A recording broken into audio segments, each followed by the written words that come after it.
fitnah dan lain-lain. Ya. Kemudian Bapak Ibu, tugas Dewan Kehormatan Penyelenggara Pemilu adalah menilai tugas dan fungsi baik anggota. Jadi kita lihat anggota, bukan lembaganya. Anggota KPU maupun anggota Bawaslu telah melakukan tugas dan fungsinya sesuai peraturan perundang-undangan, melakukan tugas dan wewenangnya secara patut, melakukan tugas dan wewenangnya secara baik. Nah, itulah dinilai etiknya. Oleh sebab itu lahir Dewan Kehormatan Penyelenggara Pemilu. Inilah yang membuat banyak orang, ini terlalu banyak lembaga penyelenggara pemilu, akan tapi kalau di tingkat pusat hanya ada 3, tapi tingkat daerah tidak ada. Di tingkat daerah hanya 2, KPU dan Bawaslu. Dewan Kehormatan Penyelenggara Pemilu tidak mempunyai anak cabang, tidak mempunyai struktur ke bawah. Jadi inilah yang harus Bapak Ibu mengerti. Jika kemudian Bapak Ibu misalnya keberatan terhadap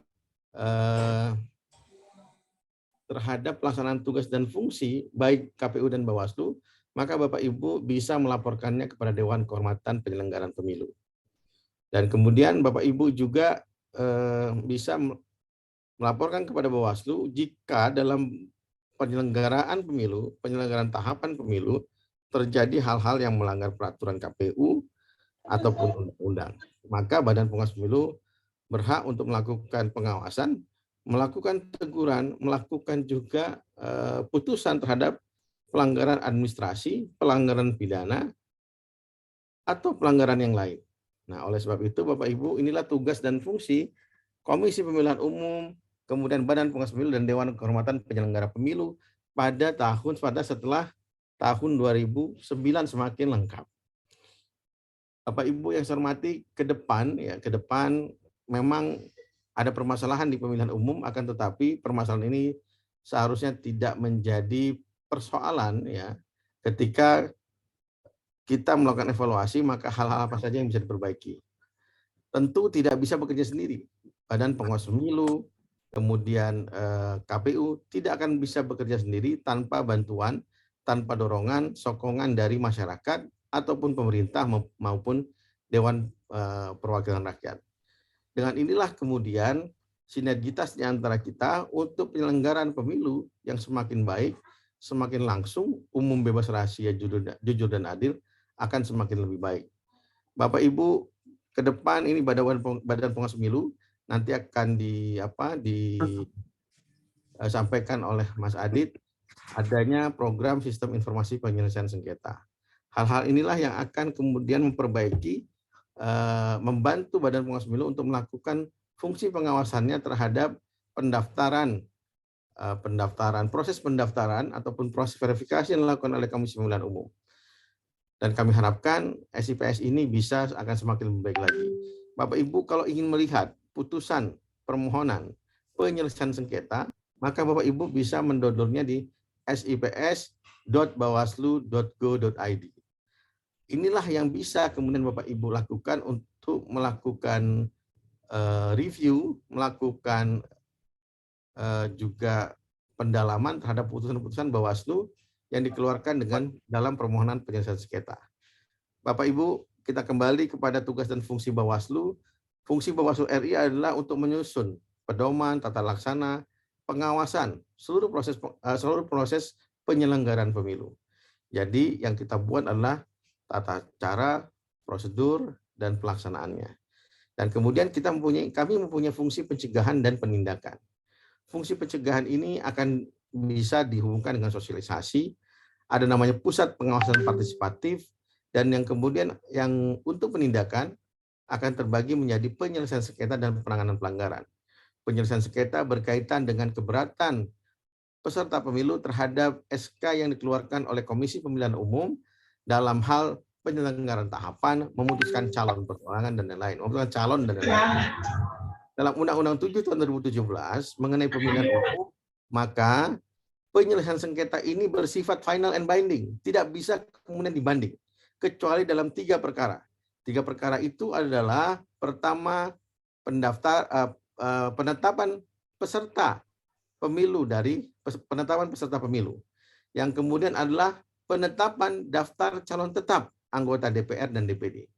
Dan yang ketiga adalah penetapan calon presiden dan wakil presiden. Ini 3 yang bisa dibanding ke PT UN dan juga bisa melakukan kasasi di Mahkamah Agung. Inilah yang kemudian bisa Bapak Ibu lakukan dalam hal peserta pemilu memprotes SK KPU yang berkaitan dengan penetapan. Kemudian ini 3 hal yang bisa dilakukan banding. Dan kemudian kedua adalah untuk penanganan pelanggaran. Pelanggaran akan terbagi 3. Pertama adalah pelanggaran, akan terbagi 4. Pelanggaran pidana pemilu, pelanggaran administrasi pemilu, dan pelanggaran kode etik penyelenggara pemilu. Dan keempat adalah pelanggaran terhadap peraturan perundang-undangan yang lain. Contohnya adalah pelanggaran terhadap netralitas ASN, TNI, dan Polri. Ini hal-hal yang kemudian dilakukan oleh baik Bawaslu tingkat Republik Indonesia, tingkat provinsi, dan tingkat kabupaten kota. Bapak Ibu, layaknya KPU juga, maka Bawaslu mempunyai panwas ad hoc yang akan dibentuk menjelang tahapan pemilu, seperti panwas kecamatan, kemudian juga ada panwas kelurahan, dan yang akan dibentuk sebelum pemungutan suara disebut pengawas TPS. Ini adalah aparat panwas ad hoc yang dipunyai oleh Bawaslu sampai dengan tingkat TPS. Bapak Ibu, pengawas TPS itu bisa melakukan rekomendasi, melaporkan hal yang melanggar aturan jika dilakukan oleh KPPS, dan bisa berakibat terhadap kode etik, berakibat terhadap pelanggaran administrasi, dan berakibat terhadap pelanggaran pidana pemilu. Apa bedanya? Jelas beda. Kalau pelanggaran pidana diatur dalam ketentuan pidana, biasanya di pasal-pasal akhir, di pasal-pasal akhir di undang-undang. Nanti akan disebutkan sebagai ketentuan pidana. Misalnya apa? Misalnya adalah jika calon itu mengupload atau mendaftarkan syarat administrasinya tidak dengan sebenar-benarnya atau memenuhi karakter penipuan dan lain-lain, itu bisa dipidana. Ataupun penyelenggara pemilu, misalnya Badan Pengawas Pemilu, itu dengan sengaja tidak menindaklanjuti laporan. Ini kepada para staf siap juga ini, dan para komisioner, Pak Mudrika, ini ada Pak Bu Sepmi, ini siap-siap bisa kemudian dipidana. Saya juga bisa dipidana jika dengan sengaja tidak menindaklanjuti laporan penanganan pelanggaran. Dan kemudian Bapak Ibu, KPU juga demikian jika dengan sengaja tidak proper tidak proper dan kemudian melakukan kebohongan dengan menuliskan sesuatu yang tidak pada kebenaran, maka bisa dipidana. Bapak Ibu, inilah berbagai hal yang bisa dilakukan oleh Bawaslu. Dan kemudian yang agak sensitif adalah pelanggaran ASN. Ini kepada para ibu guru yang punya, misalnya, izin ya kepada para ibu, misalnya pada calon presiden idola. Diharapkan ini karena ada SK BKN dan SK Menpan, tidak kemudian saya idolanya Pak Presiden ini, kemudian memasukkannya ke media sosial, kemudian menunjukkan keberpihakan. Ini agak masalah ini Bapak Ibu di ASN, karena dengan kehidupan media sosial pada saat ini, inilah yang jadi persoalan. Biasanya sanksinya teguran. Nah, jadi kepada Bapak Ibu, para guru kita, mohon maaf ketika menjelang pada saat tahapan kampanye, kami harapkan tidak melakukan hal-hal demikian. Nanti setelah itu, setelah calon presiden terpilih, silahkanlah setelah tahapan pemilu di ini. Tapi ya tetap juga akan jadi perhatian BKN itu, karena Bapak Ibu menunjukkan keberpihakan. Ya, kalau setelah presiden dilantik baru selesai itu tugas kami dan juga tugas KASN untuk melihat Bapak Ibu. Nah, Bapak Ibu, para guru, inilah yang kemudian bisa membatasi kita, dan juga kami harapkan Bapak Ibu bisa bekerja sama. Misalnya tidak tahu nih, maka bisa mengundang Bawaslu, baik Bawaslu tingkat provinsi, Bawaslu kabupaten kota, untuk menerangkannya kepada sekolah-sekolah, untuk menerangkan hak-hak politik kepada usia pemilih muda yang kemungkinan pada kelas 2 SMA ataupun kelas 3 SMA. Karena ini termasuk hak-hak pemilih yang diakui oleh negara dan harus dilakukan sosialisasi kepada pemilih pemuda kita. Misalnya memilih tidak tanpa kemudian menimbang atau meriset tentang calon presiden, calon anggota DPR, dan lain-lain. Itu diajarkan etik dan juga diajarkan bagaimana mencari berbagai bahan-bahan. Boleh nggak siswa memilih? Boleh, karena bukan ASN. Boleh berkampanye? Boleh, mohon maaf. Boleh, karena siswa tidak termasuk ASN. Pak, misalnya di Man 1, boleh nggak para guru mau yang ASN itu kampanye? Oh, tidak boleh. Nah, jadi dibatasi oleh itu Bapak Ibu. Jadi kalau mau kampanye, ikut kampanye tidak diperkenankan. Tapi Bapak Ibu boleh nggak mendengarkan di radio, di TV? Oh, boleh-boleh saja. Boleh nggak mencari di Google, di media sosial yang bersangkutan, kemudian di media sosialnya partai politik? Oh, silahkan. Bapak Ibu silent gitu, silent fans club terhadap partai politik, ya boleh saja. Saya yakin Bapak Ibu punya pilihan politik, dan pilihan politik Bapak Ibu itu diharapkan tidak dipublikasi, ya, tidak dipublikasi.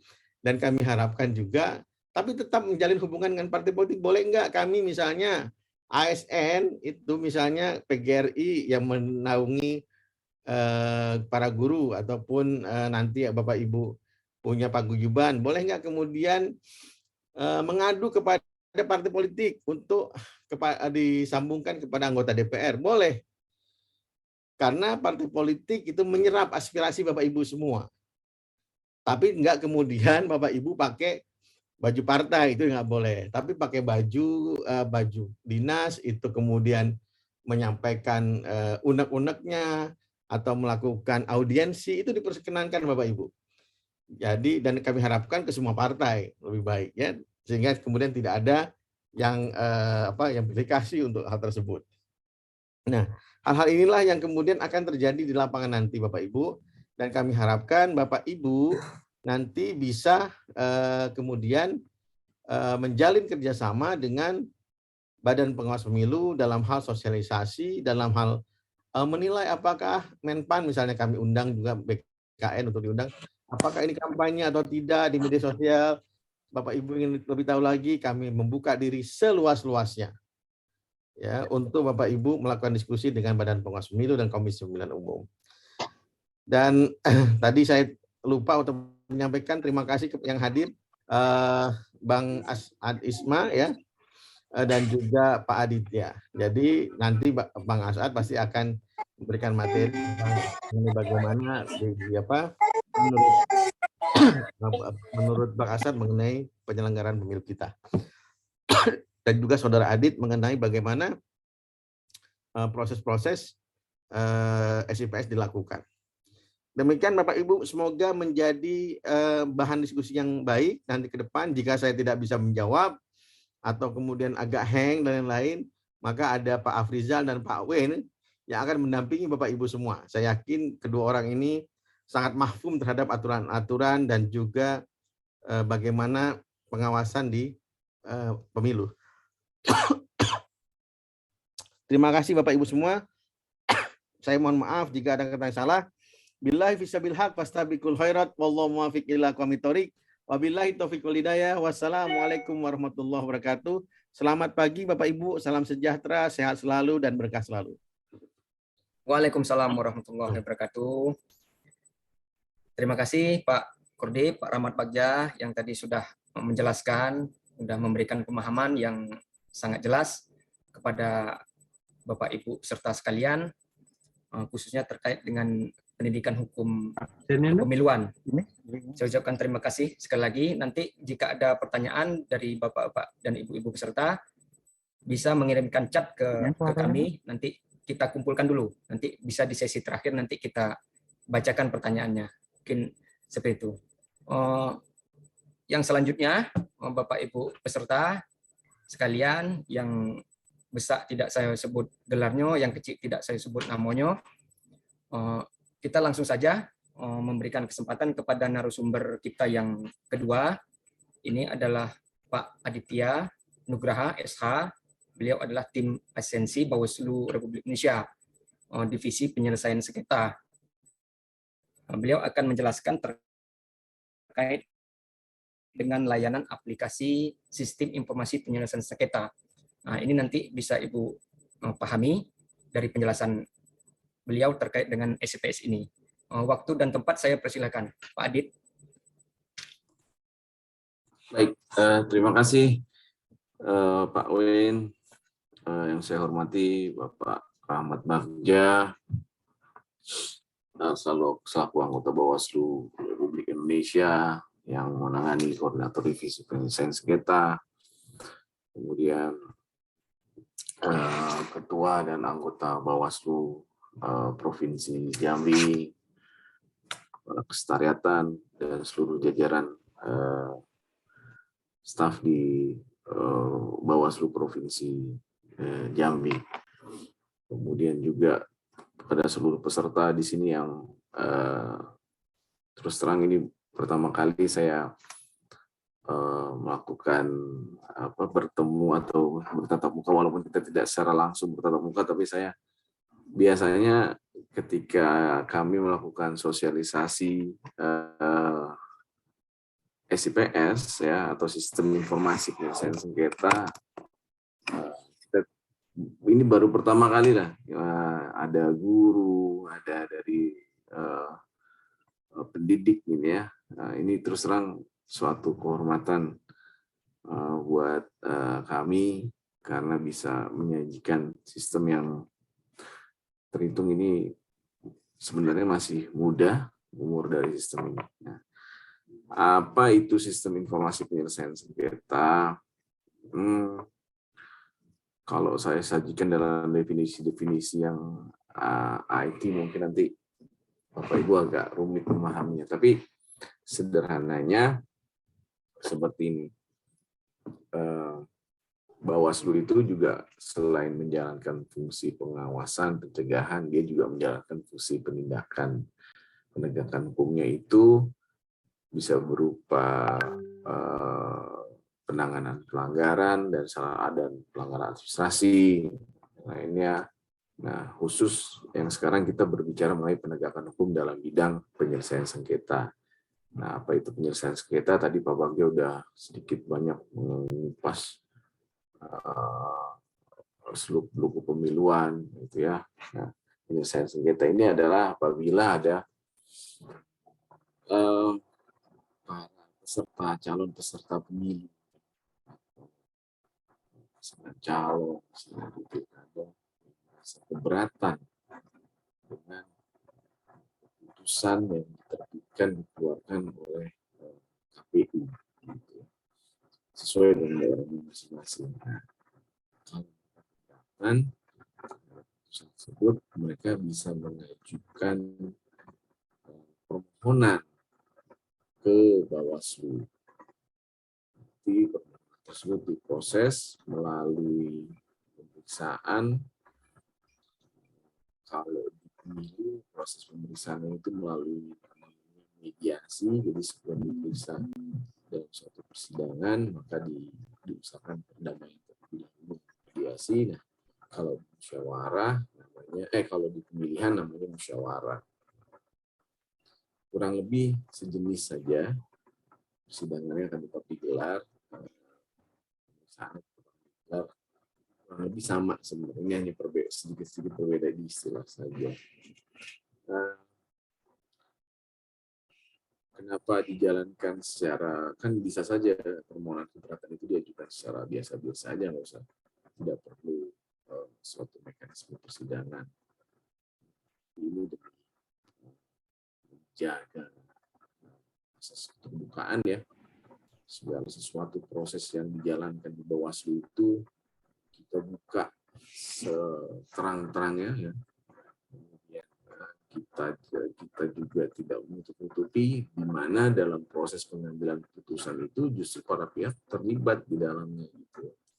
Baik yang mengajukan keberatan maupun dari pihak KPU-nya. Jadi di sana ada jawab dalam pemeriksaan, ada saling menyanggah, misalnya juga ada pemeriksaan alat bukti. Jadi, dan terlebih semua masyarakat publik ini melihat bagaimana proses tersebut berjalan. Jadi sekali lagi tidak ada sesuatu yang kita tutupi, semuanya kita disclose, kita semuanya kita buka kepada publik. Nah, Ini sejalan dengan asas pemerintahan yang baik ya. Salah satunya itu adalah keterbukaan. Jadi lalu selain keterbukaan juga kita ingin memberikan hak yang equal ya kepada masyarakat yang merasa haknya dirugikan oleh KPU, sehingga melalui persidangan menuntut masalah tersebut bisa dijamin untuk keseimbangan. Nah, dalam rangka menjalankan aspek keterbukaan tadi, maka dibuatlah suatu sistem informasi. Gambar saya suara kita tidak kan, Bu? Oh, stop video. Ya. Suara kita ada kan, Bu? Oke. Maka dibuatlah suatu sistem informasi, ya, di mana di dalam sistem tersebut kami menyajikan data-data penyelesaian sengketa yang ditangani oleh Bawaslu dari seluruh Indonesia. Kami memahami ada banyak kekurangan, ada banyak tidak sempurnaan di dalam pengembangan sistem ini, namun kami selalu berusaha untuk memperbaiki, melakukan improvement di sana sini. Kami selalu berusaha untuk meminta masukan. Izin Mas Adit. Suaranya agak kurang jelas Mas Adit. Oke, sorry. Iya, sekarang ya jelas. Oke. Mohon maaf nih karena saya masih di hotel kegiatan dan internet di hotel ini ternyata agak down. Saya terpaksa pakai dari jaringan GSM seluler yang juga kurang begitu penuh ya, kurang begitu baik. Oke, tapi saya lanjutkan.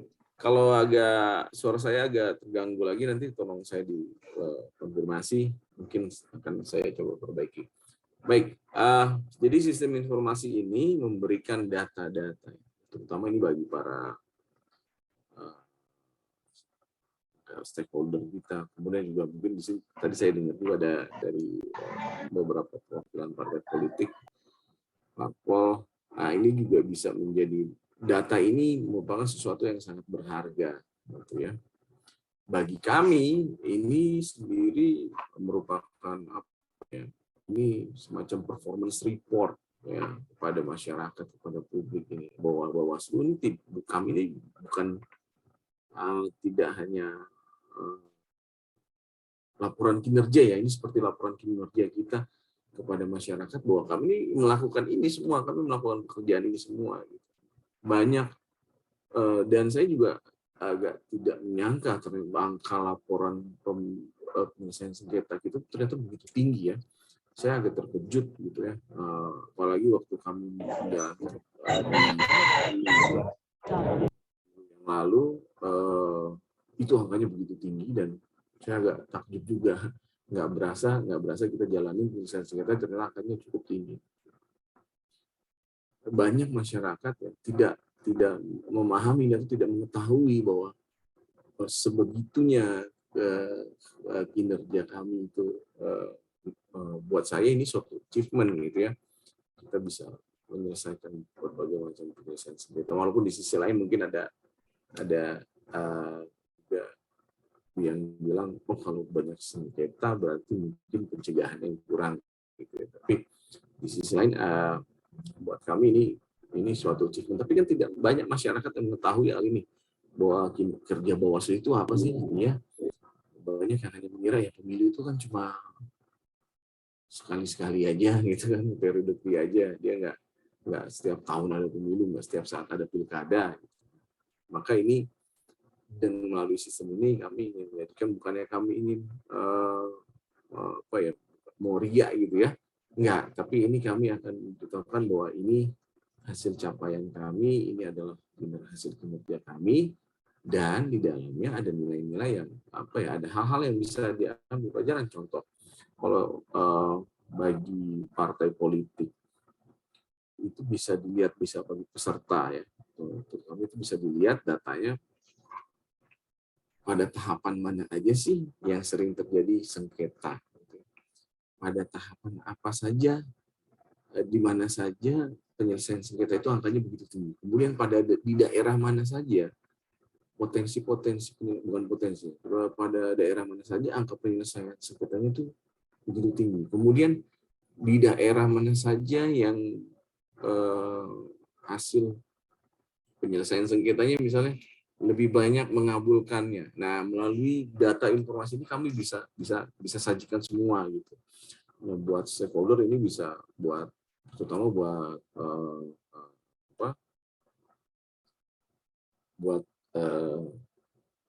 para researcher ya, buat peneliti gitu, ini data yang sangat berharga sekali gitu. Di sana ada data putusan, ada data permohonan, kemudian kita berhasil menambahkan satu menu baru yaitu penyelesaian sengketa antar peserta gitu ya. Lebih jelasnya nanti mungkin saya akan sedikit memberikan review ya mengenai saya akan tampilkan sedikit ininya sistemnya. Nah, tapi saya mau cerita sedikit dulu. SIPS ini sebenarnya kita sudah bangun dari tahun 2018. Ya. Sekarang sudah masuk di versi yang ketiga, ya, versi 3.0 gitu ya. Dengan banyak berbagai pengembangan yang tadinya hanya dinilai sebelah mata gitu ya. Tapi sekarang mungkin SIPS ini menjadi mungkin satu-satunya ya, saya bisa bilang satu-satunya sistem yang paling termutakhir, maksudnya dia paling update gitu ya terhadap perkembangan di Bawaslu.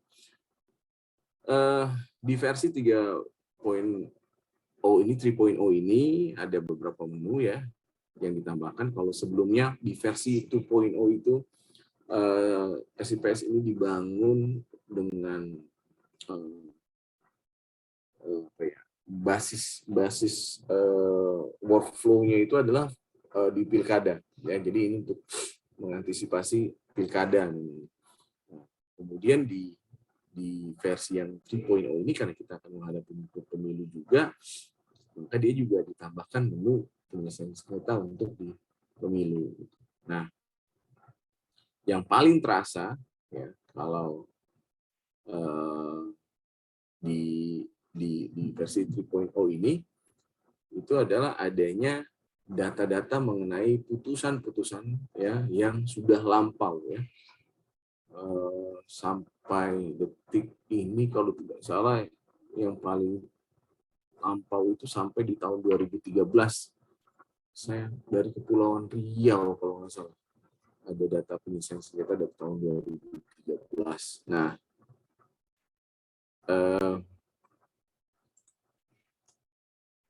sampai sejauh ini putusan-putusan tersebut masih terus di-upload ya sama teman-teman Bawaslu di daerah masing-masing, terus dicari, dieksplorasi lagi dokumen-dokumennya mungkin ya, karena ini kan Bawaslu ini kepemimpinannya kan agak pergantian, suksesi dan lain sebagainya, mungkin agak membuat dokumentasi ini agak sedikit berat. Nah, concern masalah dokumentasi ini juga yang kemudian menjadikan SIPS ini lahir gitu ya.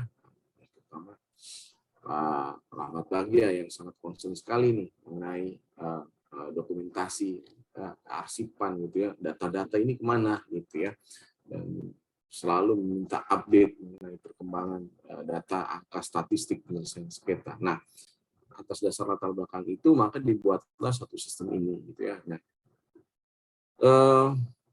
atas arahan beliau juga itu data-data itu dimasukkan dari yang targetnya dari 2014 ternyata ada juga yang dari 2013 gitu. Jadi di dalam SIPS versi 3.0 ini, 3.0 ini yang sebelumnya hanya mengcover data pilkada di pilkada yang di 2020. Nah, ini dimasukkan lagi data putusan-putusan penyelesaian sengketa yang dari tahun sebelum-sebelumnya. Gitu. Sampai sejauh ini Bawaslu provinsi masih terus dan kabupaten kota masih terus berusaha untuk mengupload data-data yang ada. Kemudian jadi itu yang pertama, ada menu untuk menginput dokumen-dokumen atau putusan yang sudah lampau. Kemudian yang kedua adalah adanya menu untuk penyelesaian sengketa antar peserta. Tapi ini baru sebatas untuk dokumentasi, gitu ya. Jadi namun menu ini tidak dimasukkan ke dalam menu putusan karena proses penyelesaian sengketa antar peserta tidak berbeda. Jadi ada dua sengketa. Kalau ruang lingkup penyelesaian sengketa itu ada dua. Ada penyelesaian sengketa peserta dengan penyelenggara, yaitu antara pemohon dengan KPU. Kemudian ada penyelesaian sengketa antar peserta yang biasanya terjadi antara sesama peserta pemilu, gitu ya. Nah, hal ini kita sebutnya biasanya PSAP, kita singkat dengan sebutan PSAP. Biasanya ini hal-hal yang kecil saja, jadi tidak memerlukan pembuktian yang persidangan, nyampe pemanggilan saksi dan lain sebagainya, itu nggak perlu. Ini biasanya caranya hanya seputar permasalahan APK, alat peraga kampanye, kemudian masalah zonasi kampanye. Jadi hal-hal yang ya secara originnya dia hal yang sifatnya kecil saja, tapi ini bisa men-trigger sesuatu yang lebih besar lagi. Nah, biasanya ini diselesaikan pada saat itu juga. Nah, jadi dia tidak memerlukan suatu pemeriksaan, diperiksa alat buktinya, surat-surat dan sebagainya, itu nggak perlu gitu. Itu cukup diselesaikan pada saat itu juga di tempat. Nah, ini tidak disajikan di menu putusan. Nanti saya akan perlihatkan semuanya. Ini hanya disajikan di permohonan. Nah, kemudian kalau Bapak Ibu semua membuka halaman SIPS, yaitu sips.bawaslu.go.id, di sana akan langsung terasa tuh, kalau yang sebelumnya sudah pernah membuka di versi 2.0, maka di versi 3.0 ini akan langsung terasa perbedaannya. Di mana di sana ada infografis mengenai penyelesaian sengketa. Tapi sampai sekarang memang itu masih terus karena datanya masih terus, akurasi datanya masih terus di-upload sama teman-teman di daerah, maka datanya akan terus bergerak sampai detik ini. Saya nggak tahu itu angkanya sudah ada di mana, karena terus bergerak dinamis. Karena memang ada upload yang tadi yang saya katakan ini, dari harus mencari dokumen-dokumen yang sudah lampau. Nah, di sana ada grafik-grafik yang menjelaskan, yang menggambarkan ada berapa permohonan di tahun 2020, ada berapa di 2014, 2015, di sana ada semua. Gitu. Kemudian ada berapa, ada grafik untuk PSAP juga ada grafik permohonan, ada grafik untuk putusannya juga ada. Kemudian PSAP ini, SIPS versi 3.0 ini ada beberapa update perbaikan dari versi 2.0 ya. Di 2.0 itu karena kita masih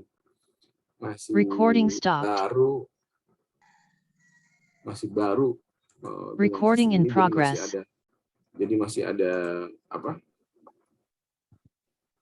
penyesuaiannya gitu. Jadi ada beberapa yang mungkin salah input, kemudian salah upload atau melakukan beberapa hal error lah gitu, kesalahan di dalam SIPS. Nah, kemarin di versi 2.0 itu kita tidak punya menu untuk recovery-nya tuh. Jadi gimana penyelesaian atas kalau ada terjadi kesalahan. Nah, kalau di menu 3.0 ini itu mungkin kita sudah bisa, walaupun dengan mekanisme yang agak lebih terbatas ya, tapi ini di sini sudah bisa lebih reliable untuk itu bisa dilaksanakan. Jadi tapi ternyata di versi 3.0 ini pun sepertinya error-error tersebut sudah semakin tidak ada ya, semakin hilang gitu. Jadi hampir semuanya sudah semakin terbiasa untuk melakukan input. Nah, yang perlu dibiasakan, yang perlu disosialisasikan lebih jauh adalah sepertinya kepada kepada masyarakat luas. Jadi kalau untuk internal Bawaslu sepertinya sudah terbiasa nih gitu, sudah mulai terbiasa menggunakannya. Sudah seperti, kalau saya boleh memberikan ilustrasi, mungkin saya pengennya sih SIPS ini menjadi semacam sosial medianya buat teman-teman Bawaslu gitu. Jadi kalau setiap hari biasanya selalu pengawas itu kita selalu aktif membuka sosial media, maka mungkin ke depannya salah satu yang sering dibuka di aplikasinya atau di laptopnya itu adalah aplikasi sistem informasi penyelesaian sengketa ini. Kemudian ada beberapa penambahan lagi ya, karena untuk mengantisipasi, sebenarnya SIPS ini pertama kali dikembangkan sebelum pandemi, tapi kemudian tidak lama setelah itu datang pandemi. Jadi semacam blessing in disguise gitu ya. Jadi kebetulan kami sudah punya sistem ini, sehingga sepertinya tidak, dengan masa pandemi di mana kita harus menjaga jarak dan lain sebagainya itu, alhamdulillahnya bersyukurnya kita sudah mempunyai SIPS. Keunggulannya apa? Keunggulannya adalah mereka yang mengajukan keberatan itu tidak perlu datang gitu ya ke kantor Bawaslu. Nah, kalau kemarin social distancing mereka harus, kalau mengajukan permohonan gimana, kita harus datang gitu. Nah, kalau dengan SIPS ini mereka tidak perlu datang, mereka cukup mendaftar di akun SIPS, dapat email konfirmasi, kemudian permohonannya sudah bisa disubmit melalui sistem informasi penyelesaian sengketa. Gitu. Jadi walaupun hal ini dirasa agak terlambat kalau dibanding lembaga yang lain ya, karena memang Bawaslu juga dibanding lembaga yang lain juga kan tidak senior Mahkamah Agung atau Mahkamah Konstitusi yang memang dilengkapi dengan perangkat infrastruktur yang mungkin sudah jauh lebih mumpuni dari Bawaslu gitu. Tapi setidaknya ini sudah merupakan langkah awal kami untuk untuk menyajikan data-data penyelesaian sengketa dan bagaimana Bawaslu secara struktural gitu ya bisa memantau, bisa memonitor setiap perkembangan yang penyelesaian sengketa yang terjadi di daerahnya gitu. Nah, jadi kalau misalnya Pak Bagja nanti memonitor suatu perkembangan penyelesaian sengketa yang jauh ada di pelosok timur sana, Indonesia Timur gitu ya. Kalau Indonesia Timur mungkin di pelosoknya agak sulit permasalahan infrastrukturnya, jaringan. Atau mungkin katakanlah di Indonesia Timur tapi yang masih ada jaringannya cukup baik gitu. Nah, maka Pak Bagja nggak perlu harus, misalnya selama ini kan kita harus angkat telepon gitu kan, kirim disposisi dan lain sebagainya, tolong saya update. Dengan sistem ini semua bisa terpantau, centralized semuanya gitu.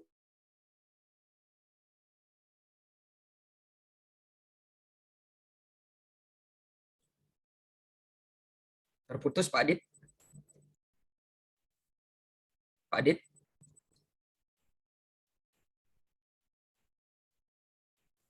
Pak Adit. Halo. Terputus jaringannya.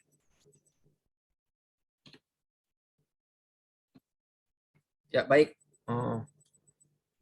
Bapak Ibu peserta sekalian, mungkin ini ada gangguan teknis dari narasumber kita. Saya persilahkan kepada Bapak Ibu, bagi yang ingin nanti bertanya silakan tulis di kolom chat. Nanti kita akan sampaikan di akhir acara. Halo Pak Adit.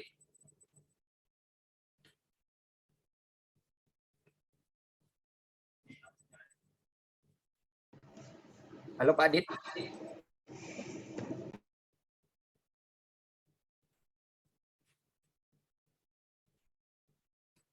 Ya, mohon maaf Bapak Ibu. Kayaknya jaringan narasumber kita terputus. Kita lagi berusaha menunggu.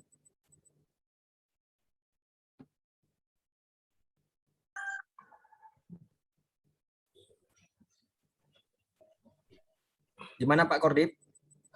Ya, lanjut sesi tanya jawab aja lah. Ya, Boleh tanya langsung, boleh. ya. Baik. Saya lanjutkan. Saya berikan kesempatan kepada Bapak Ibu peserta sekalian yang ingin bertanya. Saya berikan kesempatan. Ini di kolom chat saya melihat ada yang ingin bertanya dari Serlangun. Saya silakan. Sebutkan nama dan asalnya. Kita buka Dari forum. dari Ya. guru dulu. Ya. Guru madrasah, dari SMA, dari SMK. Ya, saya persilahkan dari Bapak Ibu Masuk guru, Bapak Ibu partai politik nanti. dari peserta sekalian yang ingin bertanya, saya berikan kesempatan.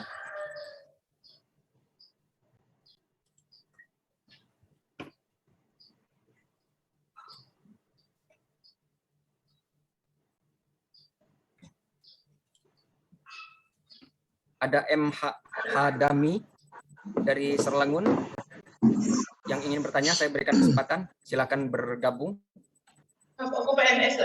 M Hadami. Sudah mulai belum, Pak? Sudah. Ya. Silakan.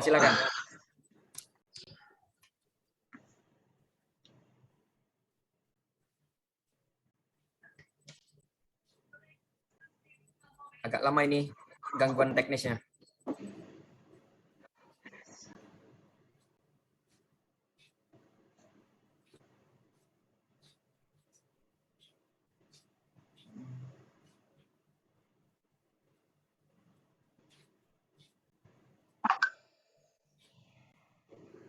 Ya, silakan kalau ada yang ingin disampaikan langsung atau ada pertanyaan yang disampaikan di chat untuk bisa ditanggapi atau direspon oleh saya dan Pak Wen menjelang konektivitas dengan Pak Aditya dan Pak Asanisma masuk ke forum kembali.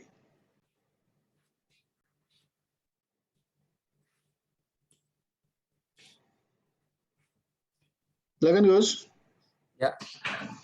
Silakan Bapak Ibu yang ingin bertanya. Ini menjelang narasumber kita dapat bergabung kembali dengan di webinar ini. Saya persilahkan bagi yang ingin bertanya. Ya, ada Pak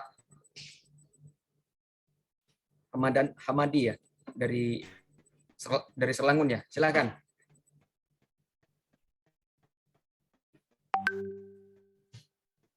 Pak M Hadami.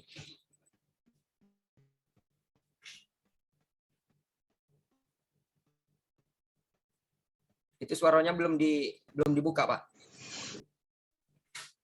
Ya.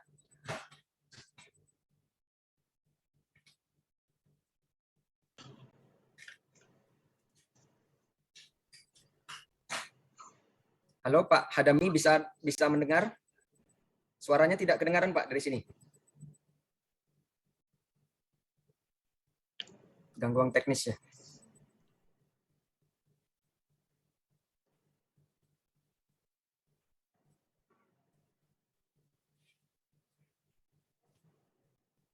Tidak kedengaran suaranya. Yang lain aja. Ya, yang lain? Bapak Ibu sekalian dari perwakilan partai politik, mungkin dari perwakilan ormas, organisasi masyarakat, dan organisasi kepemudaan yang hadir pada kesempatan ini, kami persilakan jika ingin bertanya.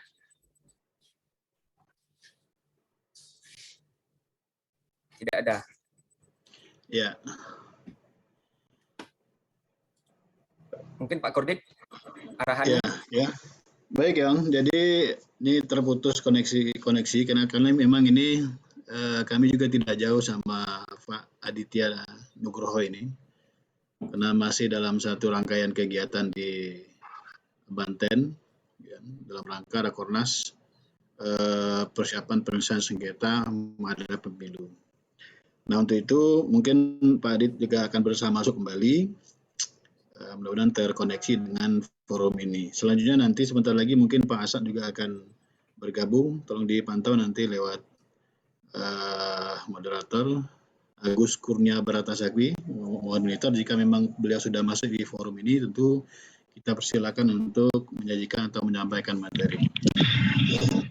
Nah, Bapak Ibu semuanya, apa yang saya sampaikan di awal tentu sebagai pembuka saja. Tetapi ini karena memang menyentuh persoalan kepemiluan ini, yang penting adalah soal berbicara pemilu ini bukan hanya soal hanya memilih saja, bukan soal konteksnya mencoblos di TPS, tetapi melihatnya dari berbagai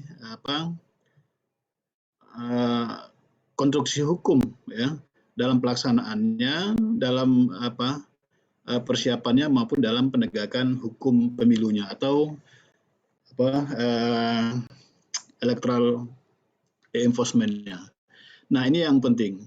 Nah, dari sisi ke Bawaslu sebagai penyelenggara pemilu, beban berat Bawaslu ini memang bagaimana mewujudkan, ya, penegakan hukum, kepastian hukum, kemanfaatan hukum terhadap penyelenggara pemilu itu sendiri. Nah, sehingga aspek yang menjadi ruang kerja Bawaslu itu, ya, satu sisi kelihatan abstrak, tetapi dalam sisi lain akan kelihatan secara konkretnya, dapat diukur, dapat dinilai dari hasil kerja yang sudah dilaksanakan. Nah, dari sisi kerja abstraknya ini yang disebut dengan upaya yang sifatnya preventif. Nah, upaya preventif ini sebagai upaya pencegahan di awal, ya, dengan menggunakan kerangka hukum atau electoral law, ya, kerangka hukum yang digunakan itu dalam konteks kerangka hukum pemilu yang juga nanti terintegrasi dengan hukum pidana pemilu, hukum pidana, ya, kemudian khusus bicara tentang pidana pemilu, kemudian terkoneksi nanti dengan hukum tata negara terkait sistem ketatanegaraan kita, bagaimana posisi kewenangan Bawaslu ini, ya, dari sisi ketatanegaraan kita, sebagaimana juga disinggung oleh Pak Rahmat Bagja, narasumber sebelumnya. Nah, melihat ini, ya, tentu untuk mewujudkan upaya mencegah, mewujudkan upaya untuk penegakan keadilan pemilu dari sisi upaya pencegahan ini, saya kira ini menjadi ruang bersama, ya, bukan saja menjadi tugas kewenang partai politik, tapi semua komponen. Nah, oleh karena itu kita penting Bawaslu Provinsi Jambi melibatkan Bapak Ibu guru ini sebagai satu elemen yang memang menyentuh langsung ke pemilih pemula, ya, pemilih muda yang masih berproses di dunia pendidikan. Nah, ini yang gambaran yang perlu saya sampaikan terkait kerangka hukum yang kita pakai dalam upaya aspek dari sisi preventif atau pencegahan pemilu. Nah, saya kira ini Pak Asad Isma sudah masuk, silakan dilanjutkan. Tadi kita hanya mengisi selang waktu terputusnya koneksi dengan Pak Adit. Ya, kita langsung saja ke Pak Asad, karena beliau juga mungkin sudah punya mempersiapkan waktu lain untuk sesi lain. Oleh karena itu dalam kesempatan ini kita persilahkan beliau terlebih dahulu. Silakan Pak Agus Kurnia Baratasakti. Terima kasih Pak Korde, Pak Rizal. Kayaknya sudah hadir narasumber kita yang ketiga, Bapak Dr. Asad Isma MPD. Sedikit saya selamat pagi Pak Asad, sehat? Barusan jadi narasumber di Unja. Ya, siap. Terima kasih Pak atas kehadiran di webinar ini. Baik, Bapak Ibu peserta sekalian, saya akan sedikit memperkenalkan profil singkat dari narasumber kita yang ketiga. Nama beliau adalah Dr. Asad Isma MPD. Saat ini beliau sebagai Ketua Forum Koordinasi Pencegahan Terorisme. Provinsi Jambi atau FKVT. Yang beberapa hari lalu saya mendengar beritanya bahwa baru saja dikukuhkan oleh Gubernur Jambi kepengurusannya. Dan juga saat ini beliau menjabat sebagai Wakil Rektor 2 Universitas Islam Negeri Sultan Taha Jambi. Beliau juga dikenal sebagai seorang akademisi, seorang pengamat politik dan pengamat kebijakan publik di Provinsi Jambi. Tentu kita tidak asing lagi dengan beliau ini. Selalu hadir di tengah-tengah isu-isu krusial yang ada khususnya di Provinsi Jambi. Pada tahun 2018 juga beliau pernah menjadi ketua tim seleksi Bawaslu Kabupaten Kota. Sama-sama kita ketahui. Mungkin itu sedikit profil singkat dari beliau. Saat ini kita berikan kesempatan kepada beliau untuk memberikan materi terkait dengan materi yang beliau sampaikan, yaitu isu krusial terorisme dan potensi gangguan persiapan atau pelaksanaan pemilu di tengah wacana penundaan pemilu tahun 2024. Jadi waktu dan tempat saya persilakan kepada Pak Dr. Asad Semar. Ya. Assalamualaikum warahmatullahi wabarakatuh. Alhamdulillahirabbil alamin wa bihi nasta'in wa ala umuri waddin wa ala alihi washabbihi ajmain amma ba'du. Yang kami hormati Bawaslu Provinsi yang hadir di ini, Sahabat Afrizal, kemudian yang kami hormati sahabat-sahabat, teman-teman, adik-adik dari Bawaslu Kabupaten, Kota yang ada di Provinsi Jambi. Ini saya lihat hadir semua, ada Salman dari Kabupaten Merangin, kemudian Budrika dari Selangor, kemudian ada Hadi Siswa, ada Muhammad Yamin, ini ada Ipan juga, lengkap. Kemudian ada juga para pengurus partai, mewakili partai politik. Ini ada Saparudin ya. Saparudin ini sepertinya hobi menampilkan foto. Ada Zamharil dan seluruhan di Bawaslu Kota Jambi ini hadir juga. Seluruhan peserta Zoom diskusi. Puji syukur kita panjatkan kepada Allah, kita alhamdulillah sampai hari ini masih terlindungi dari COVID-19 dan mudah-mudahan kita selalu dalam lindungan Allah Subhanahu wa taala. Nih. Bentar ya. Siapa ini? Ini mantul nih. Kau buka tuh dah.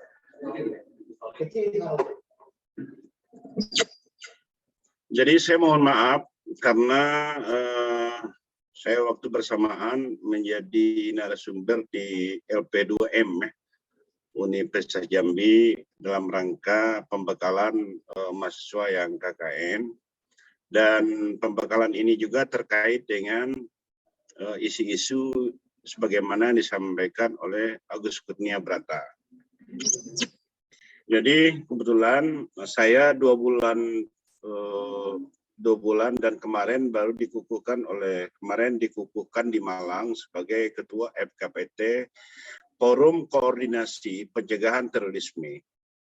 Jadi kalau secara nasional ada BNPT, Badan Nasional Pencegahan Teroris, karena dianggap isu-isu tentang radikalisme dan terorisme ini sudah nyebar di seluruh Indonesia, dan Indonesia ini sudah dianggap masuk kategori zona merah, maka dianggap perlu dibentuk FKPT, Forum Koordinasi Pencegahan Terorisme di 34 provinsi yang ada di Indonesia. Dan Jambi, Provinsi Jambi sebenarnya sudah berdiri FKPT ini hampir 12 tahun. Saya ini menjadi ketua yang keempat ya. Sebelumnya Profesor Supi.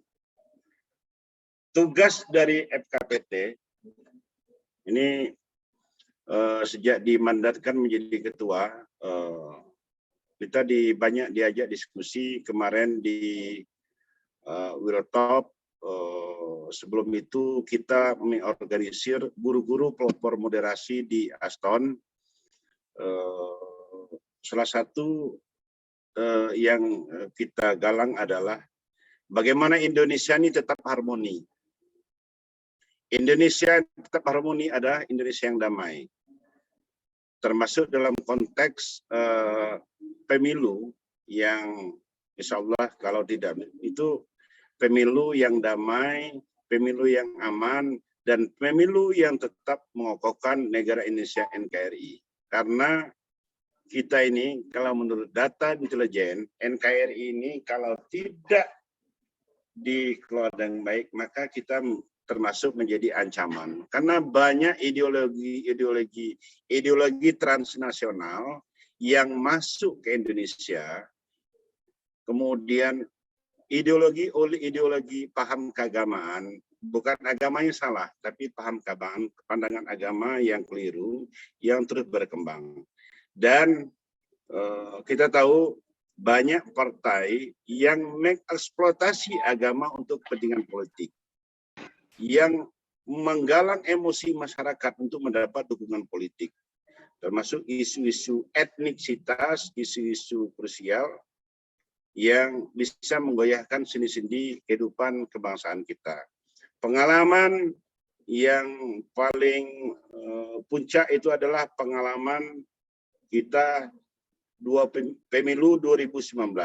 Ya, pemilu 2019 bagaimana isu-isu sampai ke Pilpres itu isu agama menjadi seksi ya, menjadi isu yang digunakan untuk mengangkat calon tertentu dan menjatuhkan calon tertentu.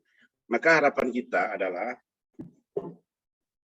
dan ini menjadi tugas Bawaslu, untuk melakukan pengawasan. Kita harus tegas tentang isu-isu. Isu yang pertama itu isu intoleransi ya. Jadi ada 3 tahapan, 1 intoleransi, 2 radikalisme, dan ketiga ujungnya kalau tidak inilah terorisme. 3 tahapan intoleransi, radikalisme, dan terorisme. Intoleransi itu adalah orang-orang yang tidak mengakui adanya perbedaan. Orang-orang yang punya pandangan kelompok dan dirinya yang paling benar. Orang-orang kalau dalam konteks agama yang benar itu adalah kelompok dia, yang di luar itu kafir. Itu intoleransi. Dan kita tahu intoleransi ini sudah menjadi menguat di masyarakat kita. Itu dipengaruhi oleh pandangan-pandangan agama.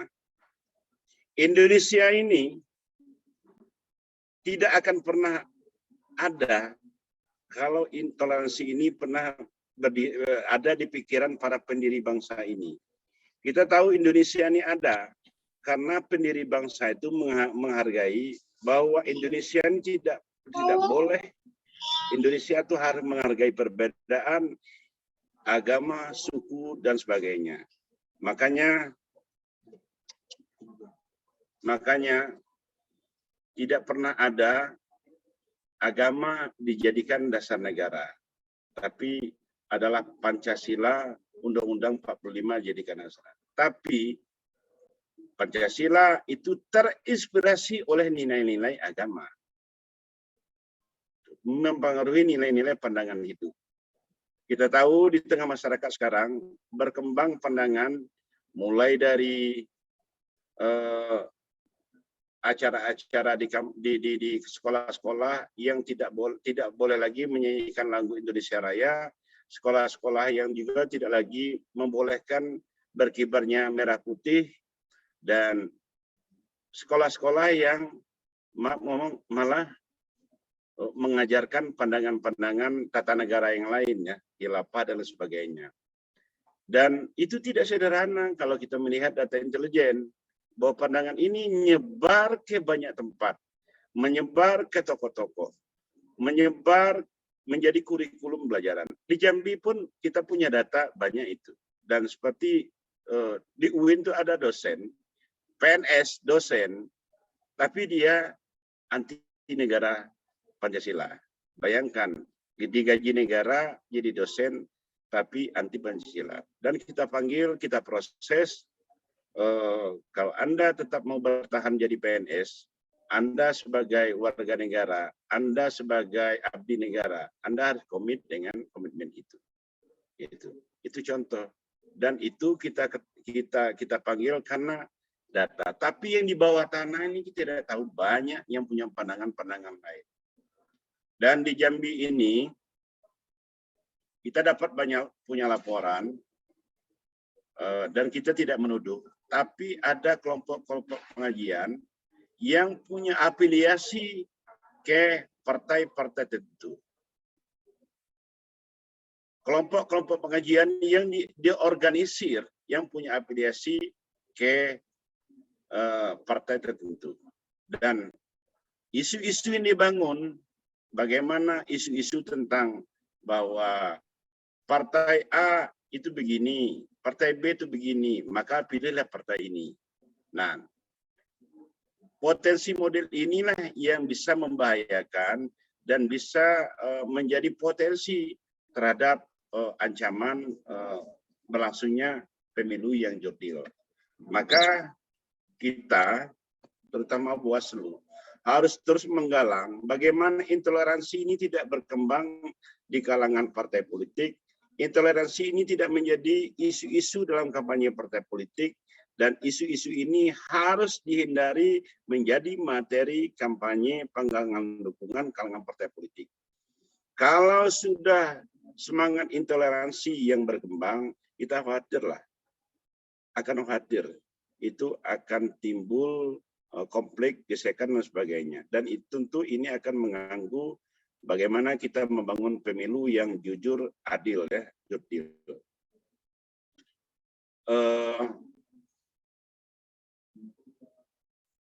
Intoleransi yang lain misalnya begini, etnisitas atau primordialisme, etnisitas primordialisme. Bagaimana kita membangun semangat daerahisme yang kokoh, daerahisme, semangat kedaerahan yang kuat.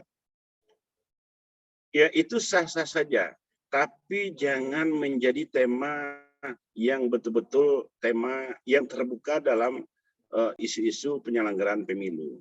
Dan itulah sebenarnya juga menjadi potensi konflik.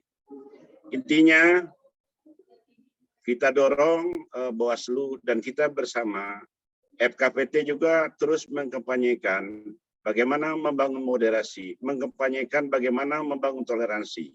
Kita hindari, kita kampanye di kalangan kampus-kampus hari ini di Unja, agar kita jangan mengembangkan intoleransi di manapun. Dan kita juga terus komunikasi dengan tokoh-tokoh untuk selalu bagaimana menghentikan intoleransi ini berkembang dan kita di Kanwil Kementerian Agama, kita juga sudah bertemu dengan banyak penyuluh agama dan kita berharap kepada Kanwil bagaimana orang-orang yang tracknya akan menduduki jabatan di sekolahan.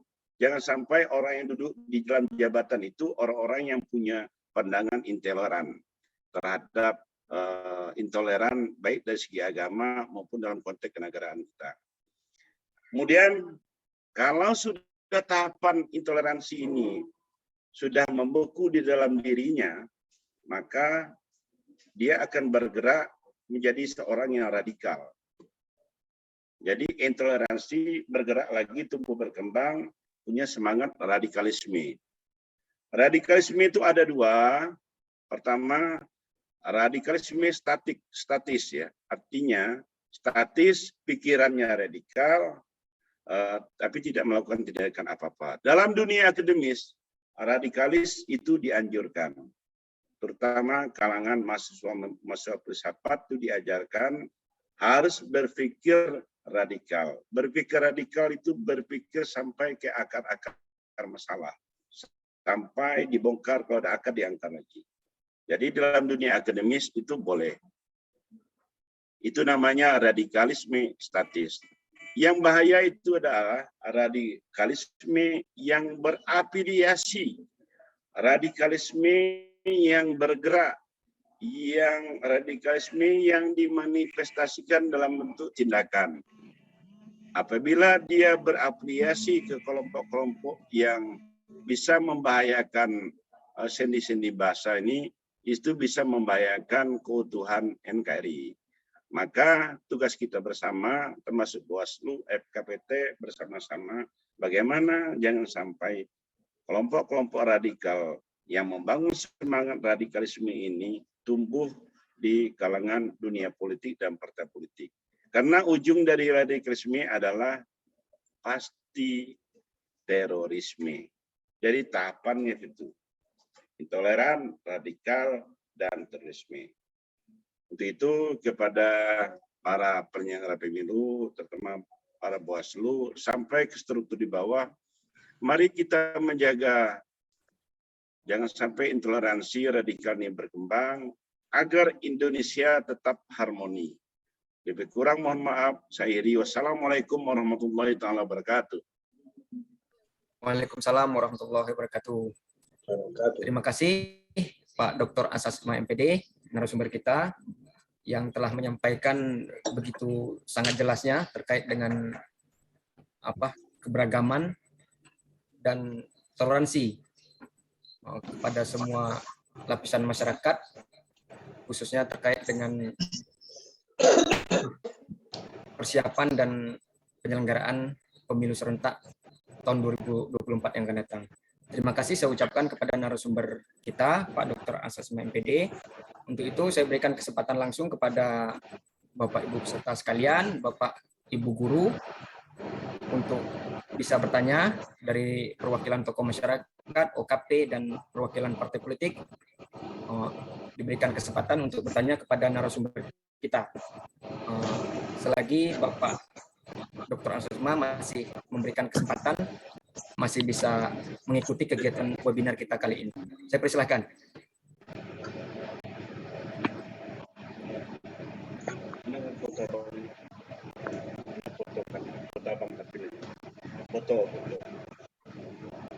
Ya, bagi peserta yang ingin bertanya, silakan sebutkan nama, asalnya dari mana.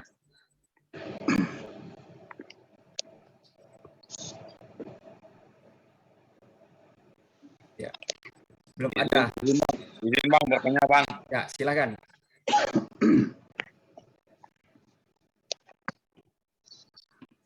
Silakan, kami berikan kesempatan. Bismillahirrahmanirrahim. Assalamualaikum warahmatullahi wabarakatuh. Izinkan perkenalkan saya atas nama Hengki Tornado, Ketua PMII Provinsi Jambi. Sangat menarik apa yang disampaikan dua narasumber tadi. Pertama dari Komisioner Bawaslu, yang kedua dari Pak Asasma, persoalan penindakan terusnya pada legislasi Bawaslu yang konsentrasinya bagaimana pemahaman-pemahaman yang masuk dalam penyelenggara itu sendiri. Mungkin ada pokok penting yang juga yang menjadi keluh kesah kami, khususnya di kalangan anak muda. Yang pertama, kami sangat mengkhawatirkan, memang betul apa yang disampaikan oleh Mbak Asasma, memang corong daripada penyelenggara mungkin merupakan salah satu corong juga bagi pemahaman-pemahaman yang masuk. Karena saya melihat sejauh ini, mohon maaf, mungkin karena tidak ketemu kasus di Bawaslu, seandainya contohnya ada penyelenggara pemilu yang terafiliasi dengan jaringan-jaringan, ini belum ada ketemu, tapi saya mewanti-wantikan mungkin dalam skema-skema rekrutan daripada Bawaslu lain sebagainya harus mempunyai skema itu sendiri, ya track record apa dan sebagainya. Nah mungkin yang perlu kami tanyakan bagaimana cara mendeteksi dini persoalan penyelenggara melalui skema pemahaman-pemahaman itu melalui sesuai dengan apa yang menjadi koridornya. Contoh perekrutan gitu, mendeteksi mungkin dari FKPT memiliki skema, oh ini orang ini memiliki kadar yang tidak bisa masuk atau yang bisa masuk dalam tanah penyelenggara pemilu. Nah, selanjutnya juga mungkin konteksnya persoalan penundaan pemilu. Nah, mungkin ini lebih ke menjuru kepada penyelenggaraan pemilunya. Penundaan pemilu sebenarnya ini skema besar yang dilakukan oleh para pemangku kebijakan negara. Kami melihat memang ada skema yang harus dimainkan oleh penyelenggara, bagaimana nanti ketika ini memang disahkan menjadi penundaan, mungkin skema itu berawal dari sekarang. Ataupun nantinya skema penundaan pemilu, penundaan presidennya, dan mungkin pemilihan legislatifnya dilanjutkan. Skema-skema ini mungkin harus menjadi poin penting juga, menjadi ranah untuk berpikir penyelenggara pemilu. Mungkin itu pertanyaan dari saya. Yang pertama tadi persoalan deteksi dini dari pemahaman yang ada di penyelenggara. Mungkin AKPT memiliki skema atau memiliki ilmunya dalam untuk melihat situ, karena kami perlu juga melihat apa-apa yang menjadi catatan penting juga bagi penyelenggara untuk bisa mendeteksi dini dalam penyelenggara pemilu. Mungkin sekian, terima kasih semuanya. Assalamualaikum warahmatullahi wabarakatuh. Ya, Waalaikumsalam warahmatullahi wabarakatuh. Terima kasih atas pertanyaan dari saudara Hengki Tornado. Kami berikan kesempatan sekali lagi kepada Bapak Ibu untuk bertanya. Sebelum nanti ditanggapi langsung, ya silakan. Ya, silakan Pak Joni dari Sungai Penuh. Assalamualaikum warahmatullahi wabarakatuh. Waalaikumsalam warahmatullahi wabarakatuh. Sangat menarik apa yang disampaikan oleh rekan Satisma tadi mengenai pencegahan penyebaran ajaran-ajaran. Masalah ada wacana pemilu penundaan tahun 2024. Bagi peserta yang lain mungkin tolong di on mute dulu. Ini lagi ada yang bertanya. Terima kasih. Silakan Pak Joni. Moderator. Jadi karena ada forum komunikasi pencegahan terorisme ini, saya pikir